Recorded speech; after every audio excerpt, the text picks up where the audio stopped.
नमस्कार, India news देख रहे हैं आप और मैं हूं आपके साथ सचिन दुबे। शुरुआत करते हैं फटाफट खबरों की। भारत में कोरोना बेलगाम, अब तक सारे रिकॉर्ड टूटे। पिछले 24 घंटे में 3,54,000 से भी ज्यादा नए मामले आए सामने, वही 2,806 की मौत। पिछले 24 घंटे में दिल्ली में कोरोना के 22,933 नए मामले आए सामने, वही 21,071 मरीज स्वस्थ भी हुए।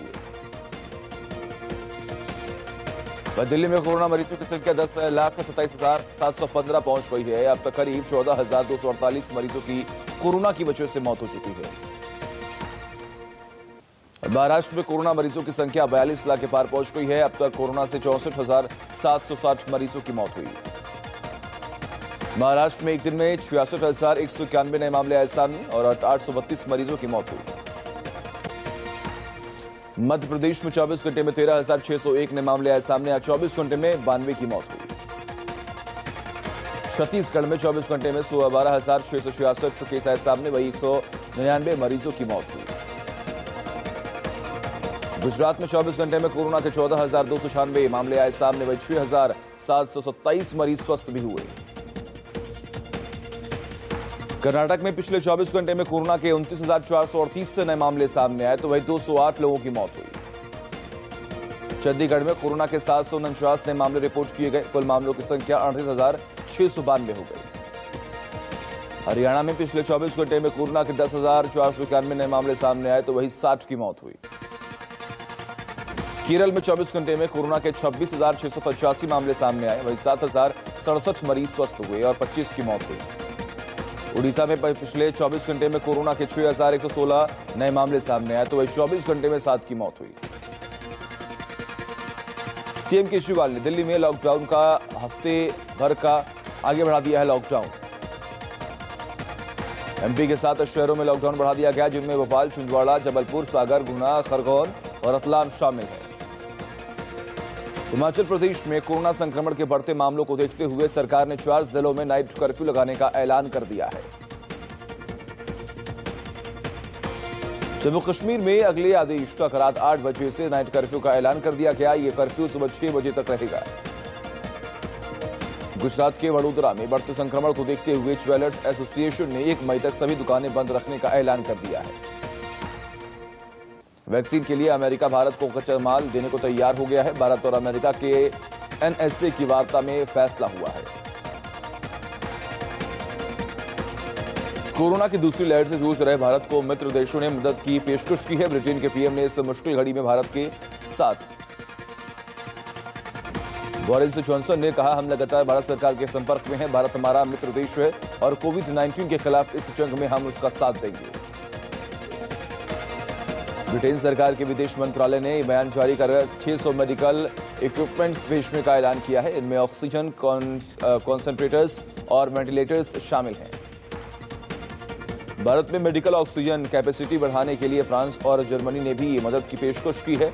जर्मन चांसलर एंजेला मर्केल ने इसे मिशन सपोर्ट इंडिया नाम दिया है। दोनों देशों ने बयान जारी कर कहा, हम भारत के साथ मजबूती से खड़े हैं, हमने इसके लिए तैयारी कर ली है। ऑस्ट्रेलिया ने बात कही कि वो भारत की हर संभव मदद करेगा। इस मुश्किल घड़ी में भारत के साथ खड़ा है। सिंगापुर सरकार ने भारत के लिए एक शिपमेंट रवाना किया, जिसमें ऑक्सीजन कॉन्सेंट्रेटर्स और दूसरे मेडिकल इक्विपमेंट्स शामिल हैं। सिंगापुर ने एयर इंडिया की एक स्पेशल फ्लाइट के जरिए भारत रवाना किया है। 2 दिन पहले सिंगापुर सरकार ने भारतीय विदेश मंत्रालय से संपर्क किया था।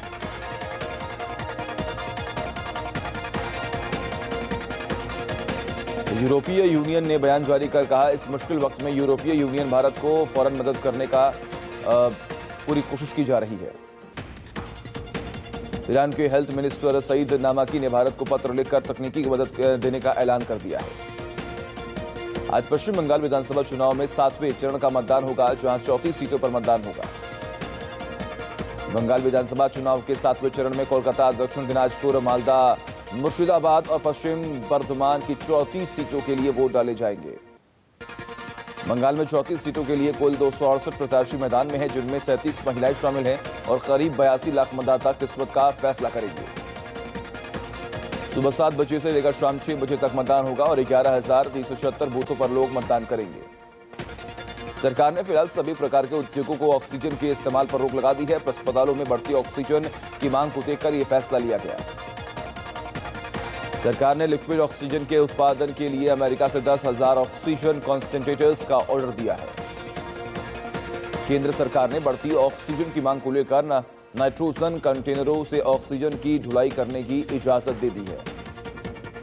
पीएम केयर्स फंड से देश के कई राज्यों में स्वास्थ्य केंद्रों के 551 मेडिकल ऑक्सीजन उत्पादन संयंत्रों की स्थापना की जाएगी।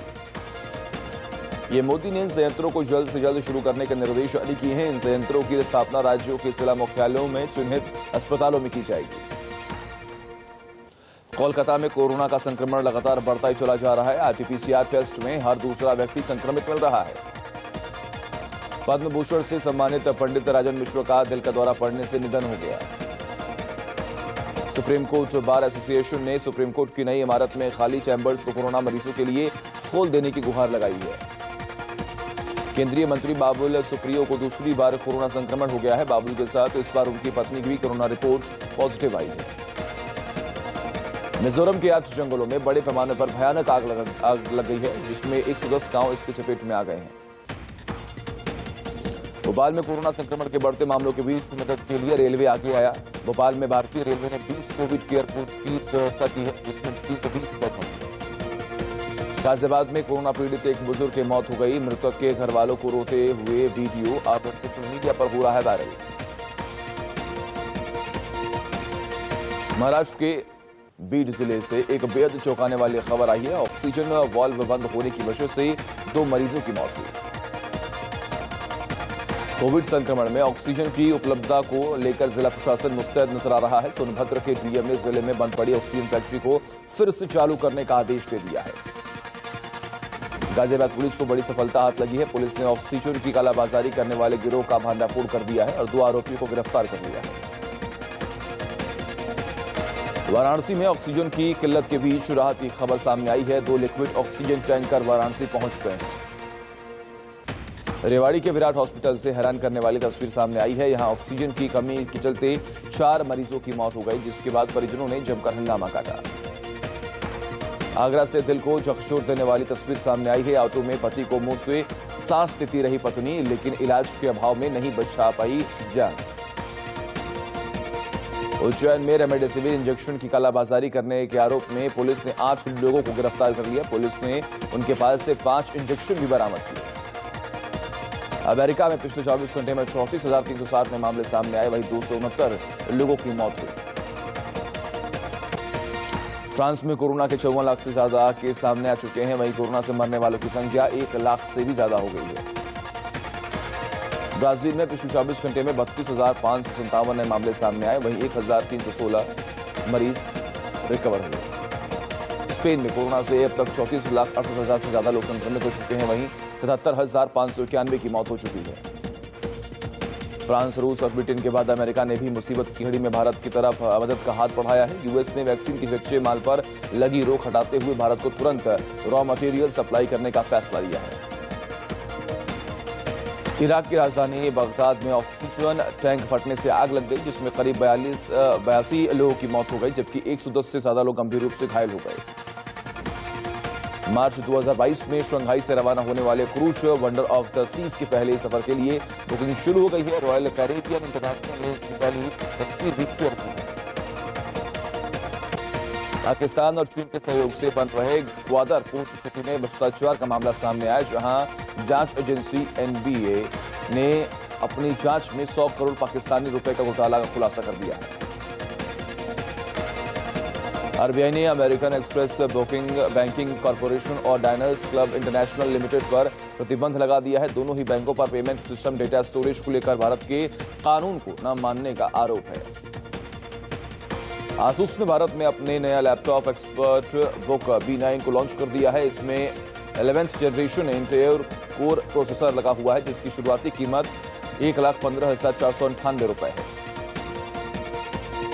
गूगल ने यूट्यूब चैनल क्रिएटर्स की वर्किंग प्रोसेस का आसान बनाने के लिए नया फीचर जोड़ा है। अब क्रिएटर्स अपने यूट्यूब चैनल का नाम और प्रोफाइल पिक्चर बदल सकते हैं। सोनी ने rayon pocket 2 air conditioner launch कर दिया है। ये वियरेबल डिवाइस है। ये पिछले साल लॉन्च हुए रेयॉन पॉकेट का अपग्रेडेड वर्जन है। आईपीएल के 19वें मैच में चेन्नई सुपर किंग्स ने रॉयल चैलेंजर्स बेंगलुरु को 69 रनों से हरा दिया। इस जीत के साथ ही चेन्नई बेंगलुरु को हटाकर पॉइंट टेबल में टॉप पर पहुंच गई है। दिल्ली कैपिटल्स ने सुपर ओवर में सनराइजर्स हैदराबाद को हरा दिया। इस सीजन का ये पहला सुपर ओवर मुकाबला था जिसमें कांटे की टक्कर देखने को मिली। दिल्ली कैपिटल्स ने सुपर ओवर में आज आईपीएल के 21वें मैच में पंजाब का सामना केकेआर से होगा। अब मैच शाम 7:30 बजे नरेंद्र मोदी स्टेडियम अहमदाबाद में खेला जाएगा। देश में सबसे ऊंचाई पर क्रिकेट स्टेडियम हिमाचल प्रदेश लाहौल में बनेगा। 10,000 दर्शकों की क्षमता वाले इस स्टेडियम के निर्माण के लिए 38 बीघा जमीन का चयन किया जा रहा है। भारतीय महिला वनडे टीम की कप्तान मिताली राज ने संन्यास के संकेत दे दिए हैं। मिताली के 23 साल के अंतर्राष्ट्रीय क्रिकेट कैरियर का आखिरी टूर्नामेंट न्यूजीलैंड में होने वाला 50 ओवर का वर्ल्ड कप होगा। सलमान की फिल्म राधे का गाना सिटी मार आज रिलीज किया जाएगा। फिल्म ईद के मौके पर रिलीज किए जाएंगे। 93 एकेडमी अवार्ड्स सेरेमनी 26 अप्रैल को होगी। कोरोना वायरस के चलते इस बार ये सेरेमनी बहुत छोटे रूप में हो रही है। इसका टेलीकास्ट 225 देशों में होगा। अभिनेता नवाब शाह अभी कोरोना की चपेट में आ गए हैं। नवाब शाह ने अपने कोरोना पॉजिटिव होने की जानकारी इंस्टाग्राम अकाउंट पर एक पोस्ट शेयर करके दी है। कोरोना महामारी की दूसरी लहर में ही सुपरस्टार अक्षय कुमार मदद के लिए आगे आए हैं। उन्होंने क्रिकेटर से पॉलिटिशियन बने गौतम गंभीर के फाउंडेशन में 1 करोड़ रुपए का दान किया है। एक्टर गुरमीत चौधरी ने कोविड पीड़ितों की मदद के लिए 1000 बेड वाला अस्पताल खोलने का ऐलान कर दिया है। ये अस्पताल पटना और लखनऊ में खोले जाएंगे।